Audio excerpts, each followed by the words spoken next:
충분히 그럴 수 있습니다. 문제가 안 보일 수 있어요. 그거는 그 시험을 많이 본 사람도 그럴 수 있어요. 저도 그런 경험을 해봤습니다. 정말 그때는 앞이 캄캄합니다. 제가 고등학교 학력고사 볼 때 그랬고요. 학력고사 볼 때 그랬습니다. 고3 중요한 시험이니까 오히려 더 당황을 하죠. 그땐.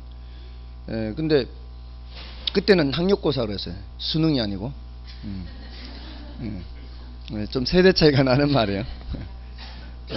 근데 그렇게 당황하니까 평소에 그렇게 잘 풀리던 것도 안 풀려요. 수학 풀고 있었는데. 그러니까 그냥 지나가야 돼요. 어쩔 수 없어요. 지나갔습니다. 지나가고 나니까 이제 한참 갔다가 가니까 이제 아는데도 못 풀고 넘어가는 거예요. 그러다 보면 이제 이렇게 아는 게 나오기 시작해요. 이렇게 보이기 시작하는 게 나와요.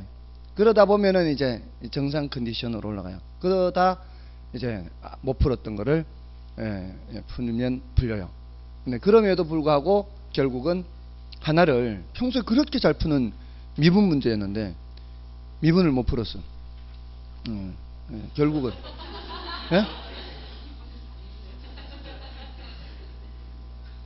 결국은 어쨌든 뭐 제 자랑이긴 하지만 그 한 문제 틀렸어요.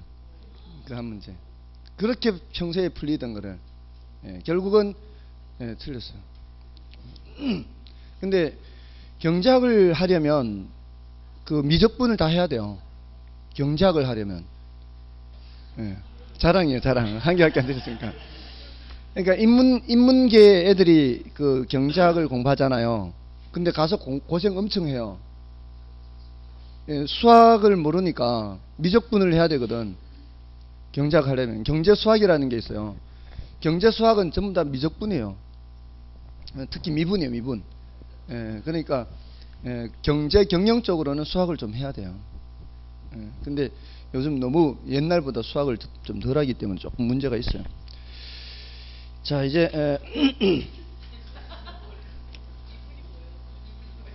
미분?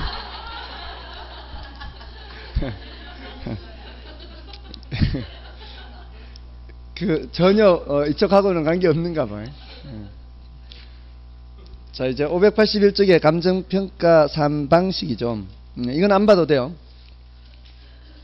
이제 582쪽부터 보시면 되는데 그 삼면성의 용어들이 있죠. 그 용어들을 좀 외워야 돼요.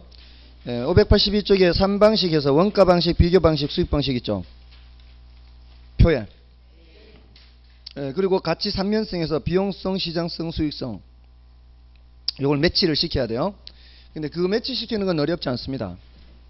일단 3방식 하면은 원가 방식, 또 비교 방식, 수익 방식 이렇게. 오늘 혹시 오후에 약속 있으신가요, 다들? 늦게 맞춰도 되죠. 이게 3방식이 많아요, 분량이. 좀 시간에 그 구애를 받는다고 생각하면은 굉장히 막 스트레스 받아가면서 수업을 해야 돼요. 그래서 사실은 야간반은 엄청 스트레스 받아요, 제가. 이 3시간 반, 또 일찍 집에 가야 되니까 다들 늦은 시간이니까. 근데 오전반은 그래서 조금은 여유 있을 거라는 생각이 좀 덜한 편이거든요. 그래도 이제 미리 지금 말씀을 드리는 거예요. 자, 원가 방식이라고 하는 거는 이 물건을 만들 때 새로 들어가는 비용을 계산하는 거예요. 원가 비용. 근데 이제 그거를 오해를 하면 안 돼요. 보통 여러분들이 많이 오해를 하는 거는 여기서 말하는 원가를 직접 재료비만 생각할 가능성이 많아요. 우리 식당에서 음식 먹을 때도 뭐 이거 원가 해봐야 얼마 안 되는데 이렇게 비싼 돈 주고 사 먹냐 그러잖아요. 그때 그 말하는 원가가 개념이 잘못됐다 이 말이에요. 그때 말하는 원가는 직접 재료비만 말하는 거죠. 그죠? 그 직접 재료비만 원가라고 생각하면 안 되죠. 집에서 하면은 설거지 다 내가 해야 되잖아. 예를 들어 삼겹살 구워 먹으면 그 냄새 나는 거 다 그 밑에 바닥에 막 그 기름기 깔리는 거 다 청소하고 해야 되잖아. 그런 거 청소하는 그런 원가도 따져야 되는 거죠. 아시겠죠? 여기서 말하는 원가는 예를 들어 이런 물건이요. 이런 물건을 이 자리에 갖다 놓을 때까지 발생한 모든 비용이에요. 그러니까 이 업체에다 전화해가지고 요거 포장 뜯지 않은 상태로 여기 갖다 놓을 때까지 발생한 비용을 그 사람한테 얼마 주면 될까요? 이렇게 물었을 때 그 사람이 요구하는 그 금액이에요. 그럼 그 사람이 요구하는 그 금액은 이 재료비도 들어가 있지만 이거 만드는 수공비, 인건비도 들어가 있을 거고 또 수송비, 운반비도 들어가 있을 거고 그 사람의 뭐도 들어가 있어야 돼요. 이윤도 들어가 있어요. 이윤도. 그런 원가예요. 이 원가가. 그러니까 건물도 마찬가지예요.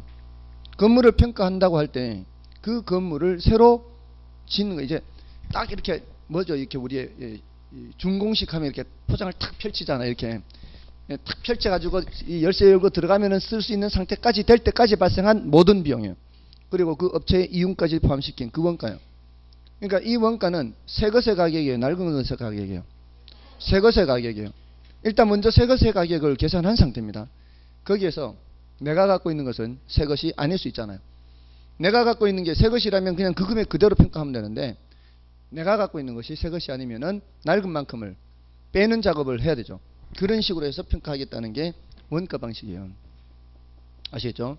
그 다음에 비교 방식은 다른 거래 사례하고 비교하는 거예요. 예를 들어 이거 중고물품 장터가 있으면은 중고물품 장터 가서 이런 정도가 얼마 정도에 거래되는지 살펴보는 거예요. 이거 뭐 원가 같은 생각 안 하는 거예요. 그죠? 아무리 이 원가가 많이 발생했다 할지라도 시장에서 팔리는 가격이 싸다면은 그렇게 원가 많이 들어갔다고 높게 평가해 주는 거 아니다 이 말이에요.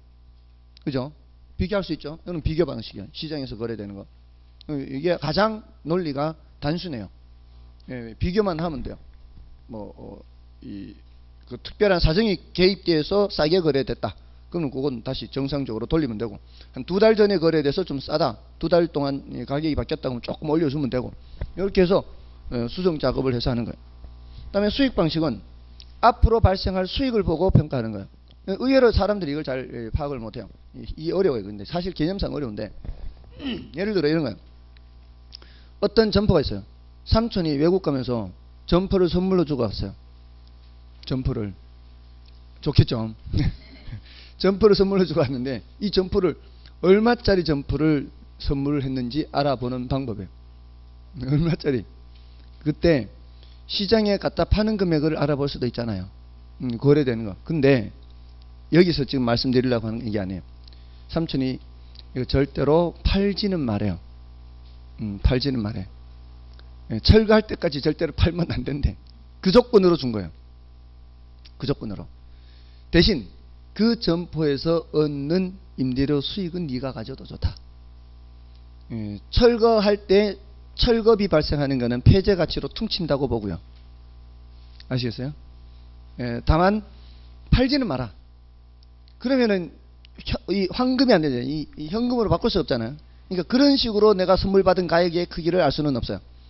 그럼 내가 삼촌한테 얼마짜리 선물 받았느냐 계산하려면 앞으로 얼마나 임대료 수입 얻느냐 요거 따져야 될 거 아니에요. 그잖아요. 팔아가지고 환가하는 환가를 통해서 선물 크기는 알 수 없으니까 앞으로 버는 임대료 수익으로 판단할 수밖에 없잖아요. 근데 임대료 수익에서 각종 경비 제하고 1년에 1,000만 원 벌어요. 월세 받아가지고 1년에 1,000만 원인데 앞으로 10년이면 철거를 해야 돼요. 10년밖에 이걸 운영을 못해요. 그러면 화폐 시간 같이 거래 안 한다면은 1년에 1,000만 원씩 10년간이니까 얼마 선물 받은 거예요? 1억 선물 받은 그런 식이란 말이에요. 그런 식으로 물건의 가치를 평가하는 거예요. 수익 방식은. 근데요, 생각해 보세요. 지금 제가 이 팔지를 못한다라는 전제하에 제가 말씀을 드렸지만 만약에 이걸 판다고 할지라도요, 팔 수 있다고 할지라도 이거를 1억 5천에 사는 바보 같은 놈은 없다는 얘기죠. 뭔 뜻인지 아시겠어요? 이거를 가지고 앞으로 벌 수 있는 돈이 1억밖에 안 되는데 누가 바보같이 1억 5천 주고 사겠냐고. 이거는 효용 가치가 이거 임대 나가지고 세 받는 것밖에 안 되는 물건 아니에요. 뭔 뜻인지 아시겠어요? 그러니까 어떤 물건, 이 수익성 부동산, 특히 수익성 부동산은 그 가치를 판단할 때는 앞으로 벌 수 있는 뭐 보고 판단해야 되는 거예요? 수익 보고 판단해야 되는 거예요. 지금까지 번 건 아무 소용없는 거예요. 됐나요? 좀 이해되셨나요? 그런 식으로 물건의 가치를 판단하는 거예요. 그러니까 이런 물건은 수익을 발생시키는 물건이 아니니까 그렇게 판단하기는 좀 어렵겠죠. 그러니까 모든 부동산을 이렇게 할 수는 없죠. 대체로 수익성 부동산이에요. 수익성 부동산의 경우에는 앞으로 벌 수 있는 수익의 크기를 보고서 판단을 해야 돼요. 그거보다 돈을 더 주고 사는 사람은 바보 같은 사람이에요. 그죠? 네, 그걸 생각해야 돼요. 항상. 항상. 네, 그래서 여러분들이 점포를 매입을 할 때는 항상 그걸 염두에 둬야 돼요. 다만 요거를 끝까지 가져가는 게 아니라 중간에 뭐 한 몇 년간 운영하다 처분할 때는 상황이 좀 다르죠. 그럴 때는 앞으로 짧은 기간 내에는 가격이 올라갈 수도 있고 하니까 내가 5년 임대료 수입은 몇 년, 한 5, 6년 이렇게 운영하는 기간 동안만 임대료 수입을 얻는 거니까 그 임대료 수입 얻는 거 말고도 5, 6년 뒤에 처분할 때 거를 또 금액을 예상을 해야 되겠죠. 그렇게 판단해야 돼요. 그래서 그 금액을 대충 예상해서 지금 내가 줘야 되는 금액이 부담이 되면 사면 안 되는 거죠. 그게 수익 방식입니다. 자, 어쨌든 요거는 비용성의 원리에 근거한다 그러고 요거는 시장성의 원리에 근거한다. 요거는 수익성의 원리에 근거한다. 이렇게 해요. 그리고 요걸 각각 가격 구하는 방법과 임대료 구하는 방법 이렇게 나눌 수가 있어요. 가격 구하는 방법이 중요합니다. 원가 방식에서는 원가법이 중요하고요. 비교 방식에서는 거래 사례 비교법이 중요하고요. 다음에 수익 방식에서는 수익 환원법이에요. 자, 이 용어가 익숙하지 않은 사람들은 빨리 이 용어를 익숙하게 숙달을 시켜야 돼요. 그래야 내용을 할 때 이해가 될 수 있죠. 자, 이 원가법으로 아까 가격을 구하는 거는 일단 뭐를 먼저 계산한다 그랬어요. 그 새 것의 가격을 먼저 계산한다 그랬죠. 그 원가를 계산한다 그랬잖아요. 그 원가를 여기서는 재조달 원가라고 표현을 해요. 재조달 원가. 새 것의 가격을. 거기에서 뭐를 빼는 거예요? 낡아진 만큼을 감가를 해야 돼요. 그렇게 계산한 가격을 적산 가격이라 그래요. 쌓을 적자 셈산자 이렇게 표현을 하는 거예요. 더해 나가면서 계산한다 이런 의미입니다. 여기서는 뭐에다가 뭐를 뺀다고요? 재조달 원가에다가 감가 수정액이에요. 이 감가 수정액인데 감가 누계액이라고 할 수도 있고요. 이렇게. 다음에 거래 사례 비교법으로 구한 가격을 비준 가격이라 그래요. 비교 사례를 기준한 가격이다 이렇게. 그래서 이거는 먼저 사례 가격을 구한 후에 여기에다가 사정 보정을 해요. 지금 이 사례가 특별히 싸게 거래됐다. 친인척 간 거래일 수도 있고요. 또는 급하게 거래됐을 수도 있고요. 그런 사정이 개입되어 있으면은 사정이 없는 상태로 바꾸는 작업, 정상적인 가격으로 바꾸는 작업을 사정 보정이라 하고, 여기는 곱셈을 합니다. 여기는 빼기 해가지고 하는데 여기는 곱하기 하죠. 이런 수정 방법을 비율 수정법이라 그래요. 비율 수정법. 그러니까 곱하기 하면은 뜻도 쉽고 알아듣기도 쉬운데 학자들은 그렇게 얘기 안 하고 비율 수정법 이렇게 얘기한다고요. 그래야 좀 있어 보이죠. 비율 수정법 해야. 근데 이 숫자를 키워야 될 때는 1보다 큰 수를 곱하고요. 숫자를 낮춰야 될 때는 1보다 작은 수를 곱해서 수정을 하는 겁니다. 이런 수정 작업들이 항목별로 여러 개가 있다는 거예요. 여러 항목이. 예를 들어서 시간적인 차이가 있을 수 있죠. 시점 수정도 해야 되고요. 또 아까 지역 분석, 개별 분석할 때 사례가 인근 지역 사례인 경우에는 같은 지역이죠. 그럴 때에는 지역 요인을 비교할 필요가 없어요. 사례가 같은 지역에 있을 때는. 근데 사례가 유사 지역에 있는 걸 가지고 올 수도 있다 그랬죠. 그럴 때는 다른 지역이죠. 그럴 때는 이걸 비교해야 돼요. 이건 할 수도 있고 안 할 수도 있다는 얘기죠. 이것도 또 물론 할 수도 있고 안 할 수도 있어요. 사례가 사정이 개입되어 있지 않으면 안 할 수도 있는 거예요. 이것도 시점 수정도 가격 형성 요인에, 가치 형성 요인에 변화가 없다면은 뭐 그냥 그대로 적용할 수도 있습니다. 다음에 개별 요인도 비교하고요. 다음에 경우에 따라 면적 비교도 합니다. 자, 이렇게 해서 비중 가격을 계산하는데 얘가 가장 난이도가 낮고요. 원래 중요도가 높아요. 원래는. 작년에는 여기서 두 문제 나왔단 말이에요. 여기서도 나오고 여기서도 나오고. 그러니까 작년에 여기서 안 나왔거든요. 그러니까 출제 가능성이 더 높은 겁니다. 평균적으로 따졌을 때 연속해서 거래사례 비교법에서 안 나올 가능성은 낮았습니다. 지금까지. 그래서 지금까지 대체로 한 문제씩 나오는 편이었거든요. 얘 한 문제, 얘 한 문제, 얘 한 문제 이렇게 했는데 작년에는 예외적으로 여기서 안 나온 거예요. 그러니까 더 출제될 가능성이 높습니다. 다행히도 이게 세 가지 방법 중에 제일 쉽습니다. 얘가 제일 쉬워요. 네. 또 이따가 또 거짓말 쳤다고 이렇게 그렇게 말씀하지 마시고요.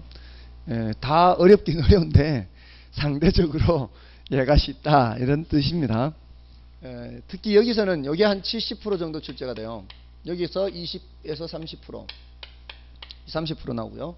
그러니까 이 부분을 더 주의해서 봐야 되겠죠. 여기서는 이제 전반적으로 다 봐야 돼요. 난이도가 높지 않고요. 그다음에 수익 가격은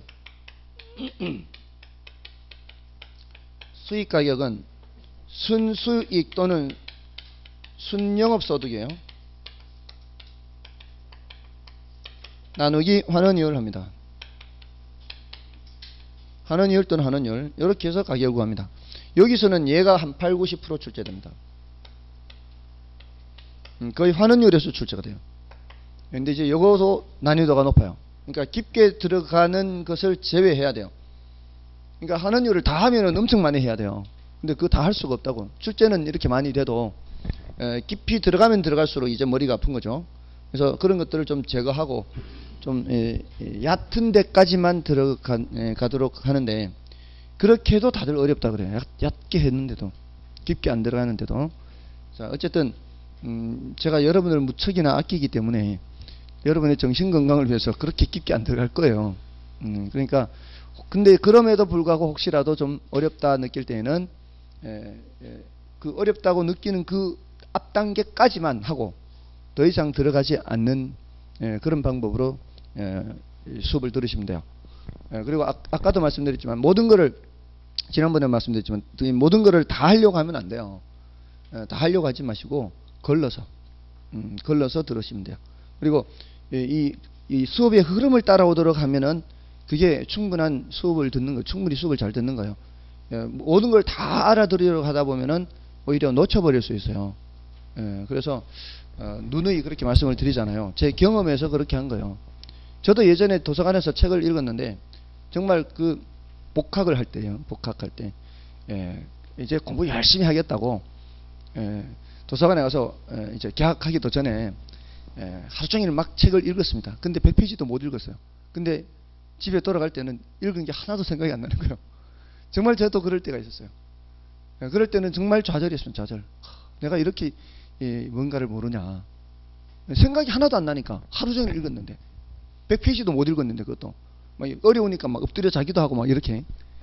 근데 나중에 돼서 다른 책을 그게 이제 민법 총칙인데요. 공교롭게 그 민법 총칙을 잡았는데 이제 그때 이제 아침에 6시에 일어나서 학교에 7시까지 가서 아침 먹고 도서관에 자리에 앉으면 8시에 그때부터 6시 반쯤에 일어났는가 보다. 너무 그렇게 제가 일찍 일어나는 인간이 아닌데 8시부터 4시간 공부하고요. 중간에 한 20분 정도 쉬어요. 그러니까 2시간 가까이 하고 20분 쉬고 2시간 가까이 하고 이렇게 4시간을 공부하지만 그렇게 50분 타임으로 공부하는 게 아니었어요. 그리고 1시간 점심시간이고요. 1시부터 5시까지 4시간 동안 또 그런 식으로 하고요. 또 5시부터 6시까지 저녁시간이고요. 6시부터 10시까지 또 그렇게 하고요. 집에 가면 11시. 그 잠만 자고 왔다 갔다 하는데, 그 11시부터 이제 11시인데 11시 조금 넘으면 이제 모두 이제 다 씻고 이제 다 갈아입고 이제 잠자리 들기 적전 상태. 거기서 다시 1시간 정도 잠자기 전에. 그러면은 13시간을 하죠. 13시간인데 네트로는 13시간이 아니에요. 중간에 쉬는 타임이 있었기 때문에 13시간 안 됩니다. 12시간도 안 돼요. 순수하게 공부하는 시간만 따지면.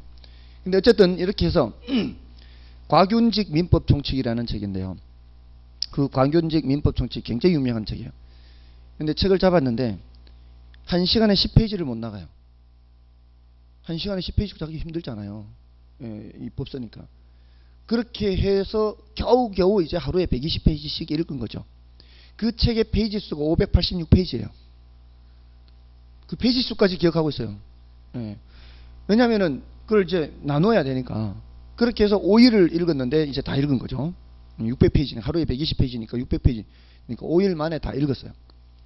읽고 났는데 뭔 얘기인지 기억이 잘 안 나는 것도 잘 안 나는 거예요. 그래서 정말 또 이제 좌절을 했죠. 야, 도대체 이렇게 모를 수가 있나. 그래서 두 번째는 어떻게 하려고 했는가 하면, 두 번째는 알려고 하지 말자. 이 사람이 뭔 소리 하는지 알아듣자. 그냥 이 사람이 하는 얘기를 듣자. 그래서 그냥 얘기 듣는 식으로 듣고 앉아있자. 이런 식으로 책을 봤어요. 그러니까 이제 타이틀에 나오면 타이틀에 이게 뭔 얘기지? 그럼 뭔 얘기하는 거? 그 타이틀 얘기만, 그 타이틀에만 집중해서 그 얘기만 듣는 거예요. 예를 들어 법률 행위 그러면은 법률 행위란 얘기가 뭐지? 그러면 그 얘기하면 그 법률 행위를 설명할 때는 귀를 쫑긋하죠.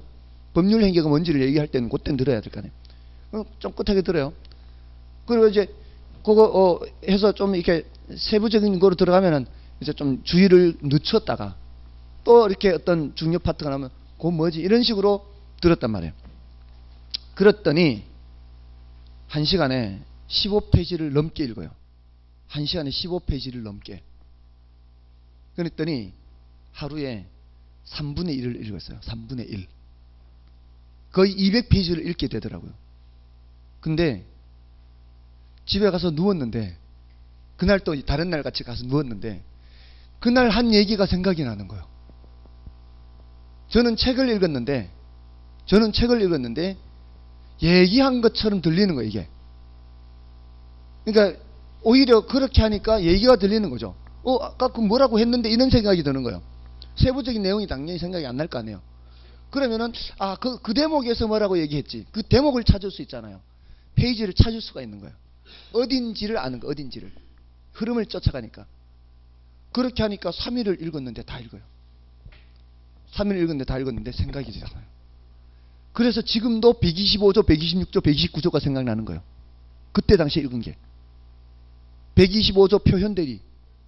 의사표시를 했는데 실제로는 의사표시를 대리권을 주지 않은 표현대리인가요? 그게 125조인가요? 126조가 권한을 넘은 표현대리인가요? 129조가 기간이 끝난 소멸된 후에 그래 그렇게 125, 126, 129조. 우리 협의에 묶은 대리 135조. 그때 얼마나 그게 집중을 했으면 그렇게 됐습니까? 정말 집중을 했다니까.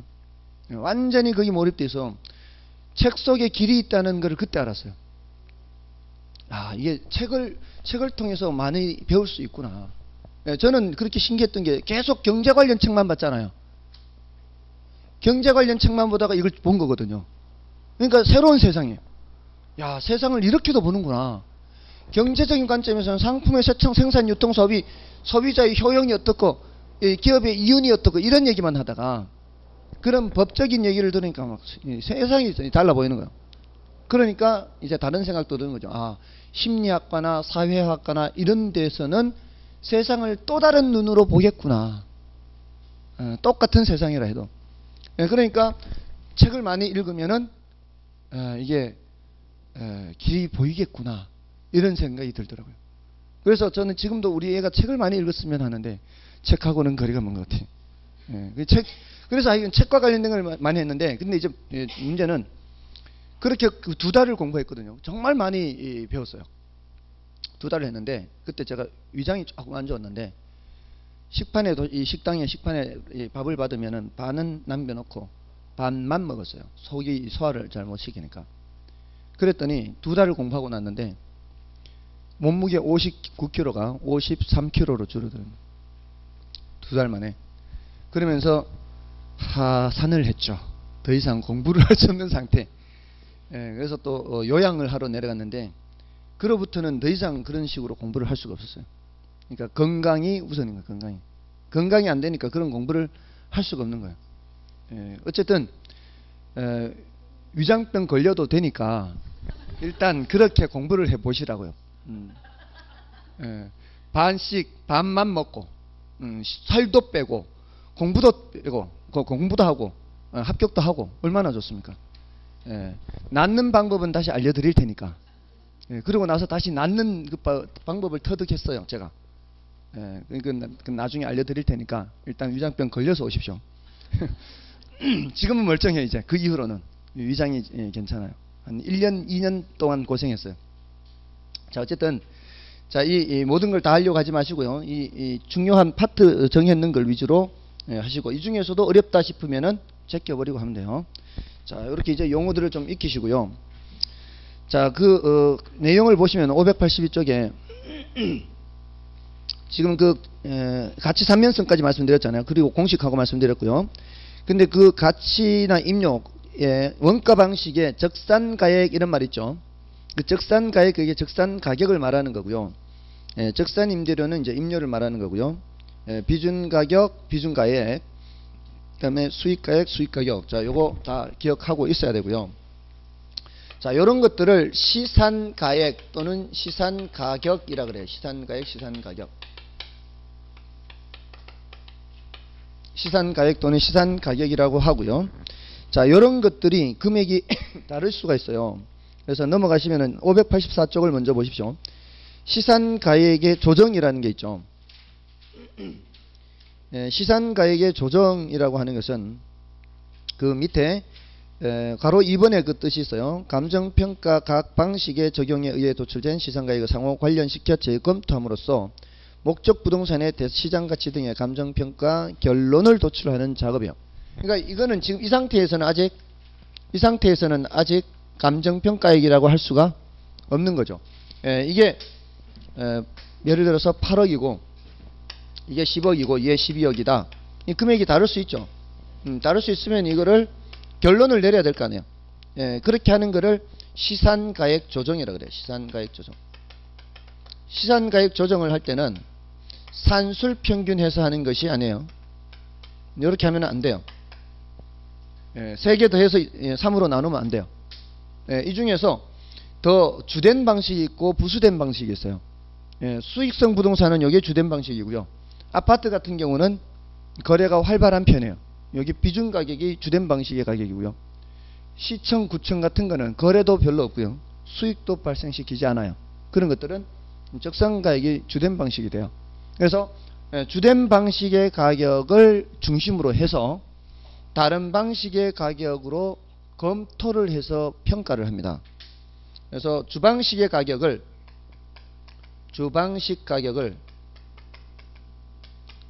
부수 방식으로 합리성을 검토해요. 합리성 검토.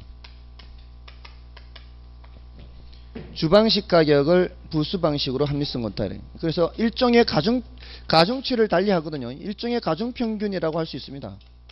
일종의 가중평균이다. 가중치를 달리합니다. 수익성 부동산은 여기에 가중치를 더 높게 두고 아파트는 여기 더 높게, 여기 더 높게, 다른 이제 종류에 따라 달리하는 겁니다. 그래서 괄호 3번에 그런 말이 있죠. 시산가액 조정 방법 이렇게. 자, 그렇게 해서 봐주시면 되고요. 나머지 괄호 4번, 괄호 5번은 삭제도 되겠습니다. 됐죠? 자, 이제 원가 방식 들어갑니다. 원가법. 원가법 들어갑니다. 자, 이 원가법에서는 적산 가격을 구하죠. 적산 가격을 재조달 원가에서 뭐를 빼는 거예요? 감가 수정액인데 감가 누계액이라 할 수도 있고요.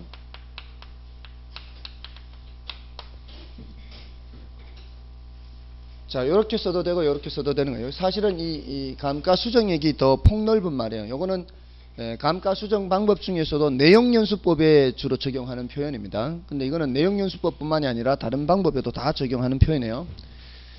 자, 여기서 아까 20, 30% 출제된다 그랬죠. 여기서 한 70% 정도 출제된다 그랬고요. 그러니까 재조달 원가에 대해서 좀 이런 정리를 한다면 아까 이게 뭐라 그랬어요? 원가인데 모든 돈이 다 들어가 있어야 되죠. 그냥 직접 재료비만 들어가 있으면 안 된다 그랬죠. 심지어는 그 업체에 뭐까지 들어가 있어야 돼요? 업체 이윤까지 다 들어가 있어야 되죠.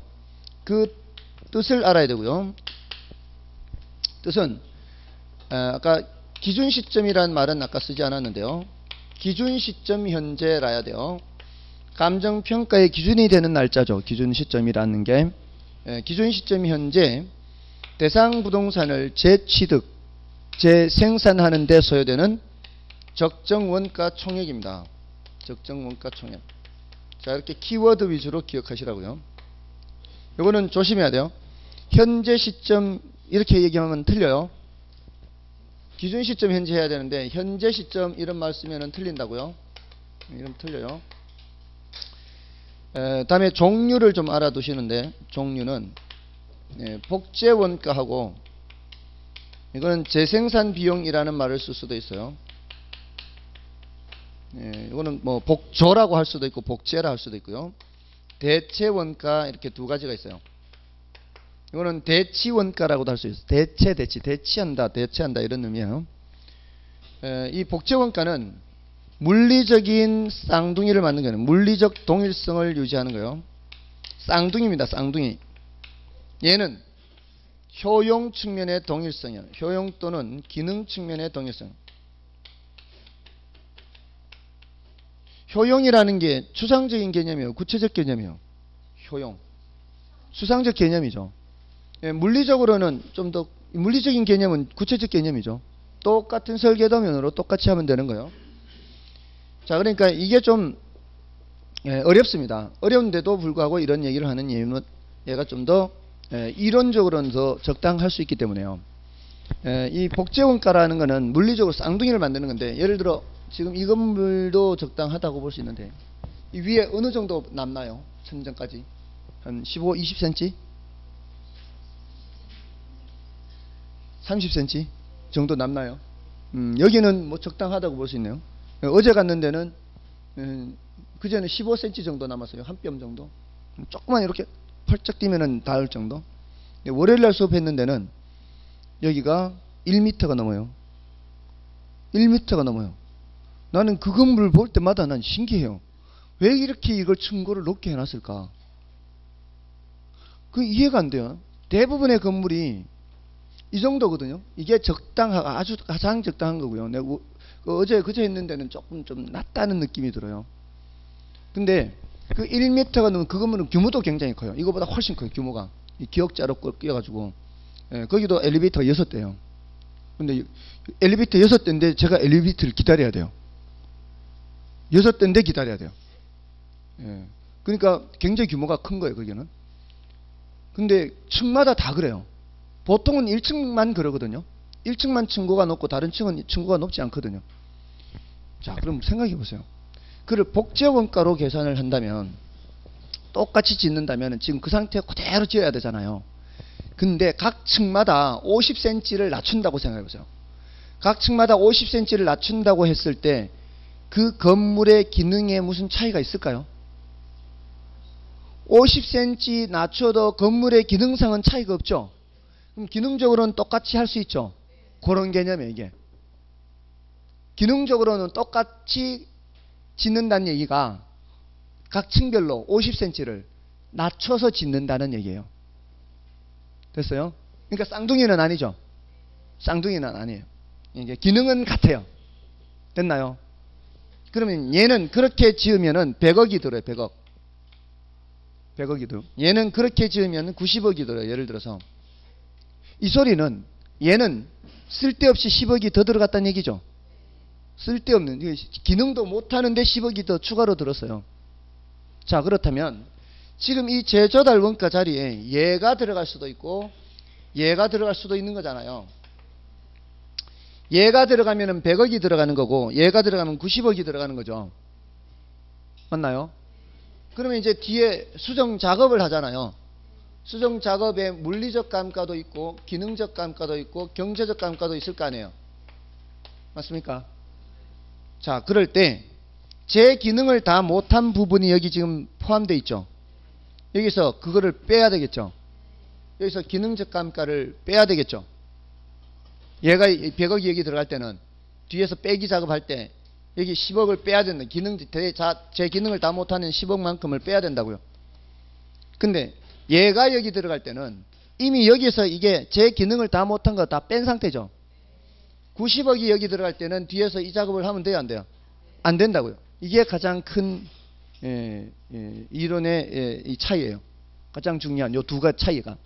여기서는 뒷부분에 갔을 때 기능적 감가를 고려 해야 되고요. 얘는 기능적 감가를 고려하면은 안 된다는 거예요. 뒤에 갔을 때, 이게 뒤에 갔을 때 고려하면 안 된다는 얘기예요. 물론 물리적 감가나 경제적 감가는 양쪽에서 다 해야 되죠. 요것만 놓고 본 거예요. 다른 건 다 해야 되고. 그 다음에 얘가 추상적이긴 해도 이렇게 하는 게 이제 이론적인 측면이 있고요. 얘는 실무적인 측면이 있고요. 대신 오래된 건물은 이렇게 하는 게 적당할 수 있어요. 오래된 건물은 이렇게 대체원가를 하는 게 적당할 수 있습니다. 저희 시골집이 올해로서 이제 딱 만 29년 됐어요. 지은지 기와로 지었어요. 기와로. 그리고 그 당시에는 이제 목수가 와서 이제 마당에다가 이제 틀 놓고 대패로 깎고 뭐 이렇게 해서 지은 집이에요.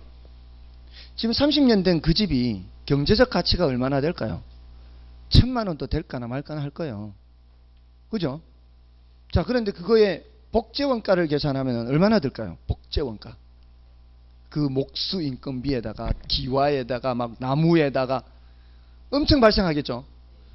경제적 가치는 얼마 되지도 않는 거를 이 복제원가로 이거 계산해 버리면 엄청 금액이 높게 나왔다가 엄청 빼는 작업을 해야 되죠.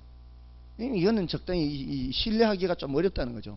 그럴 때는 차라리 현대식으로 지을 수 있는 그 규모 넓이에다가 그런 부엌 이렇게 창고 뭐 이런 걸 짓는 데 들어가는 돈 계산하는 게 차라리 적당하다는 거예요. 그러고 나서 29년 빼는 게 낫다는 거죠. 그런 거 뭐 평가할 일도 별로 없겠지만, 그러니까 오래된 건물의 경우에는 이 자재라든가 그 공법을 아는 사람이라든가 이런 걸 구하기가 힘들기 때문에 이것 자체를 구하는 것 자체가 힘들어요. 복제원가를 자체가. 그래서 이런 경우를 이제 대비해서 이런 것도 하기는 해요. 근데 실무적으로는 거의 뭐 이쪽입니다. 자, 요게 이제 제조달 원가에 대한 내용 거의 다예요.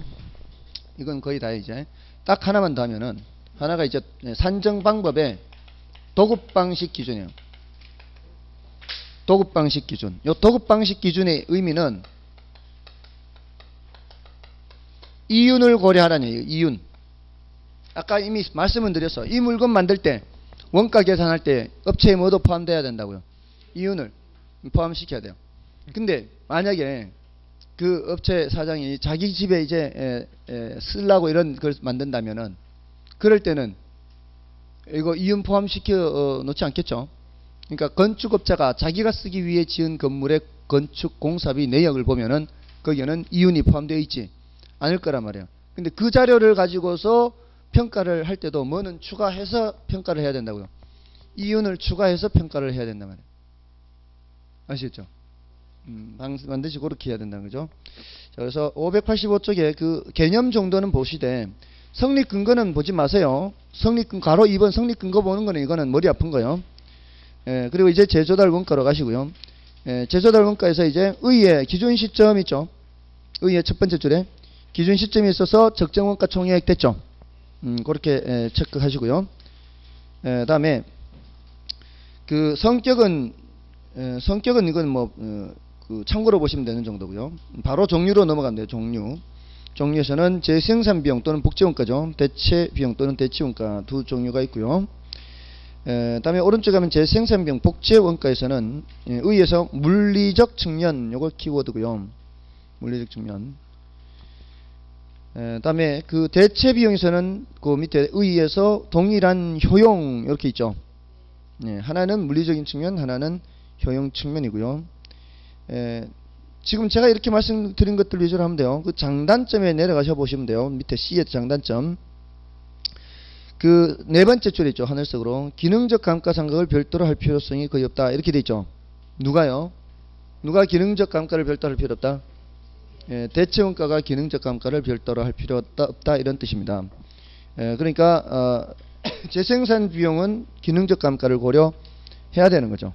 자, 그렇게 보시면 됩니다. 넘어가십시오. 중요한 건 다 체크했고요. 다음에 넘어가시면은 그 뭐 심화학습해서 있는 게 있죠. 심화학습하는 거는 뭐 그 하늘색으로 된 거 외에는 별로 중요한 게 없습니다. 넘어가십시오. 다음에 그 제조달 원가의 구성은 표준적 건설비와 통상의 부대 비용 이렇게 돼 있죠. 동상의 부대 비용과 표준적 건설비 이렇게 기억과 니은으로 돼 있잖아요. 근데 동상의 부대 비용의 항목이 여러 가지가 있죠. 그 항목을 외울 필요 없습니다.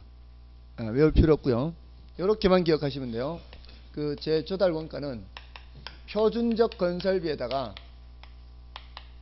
부대 비용인데 부대 비용의 항목을 외울 필요는 없고 여러 가지가 있다더라는 정도까지만 하면 돼요. 이걸 외울 필요 없어요. 대신 표준적 건설비는 뭐로 돼 있다? 직접 공사비와 간접 공사비와 뭐까지 포함해야 된다고요? 여기 이윤이 들어가 있다는 것. 이걸 꼭 기억하라는 거예요. 예, 그래서 이게 도급 방식 기준이다 이 말. 도급 방식 기준. 예, 그래서 오른쪽 페이지에 그 제조달 원가 산정 방법에 도급 방식 기준 원칙 여기 있죠. 요거는 따로 안 봐도 되는 거예요. 이거 이윤을 여기 집어넣어서 생각한다면 됐죠? 예, 이윤을 고려하는 게 바로 무슨 방식 기준이라고요?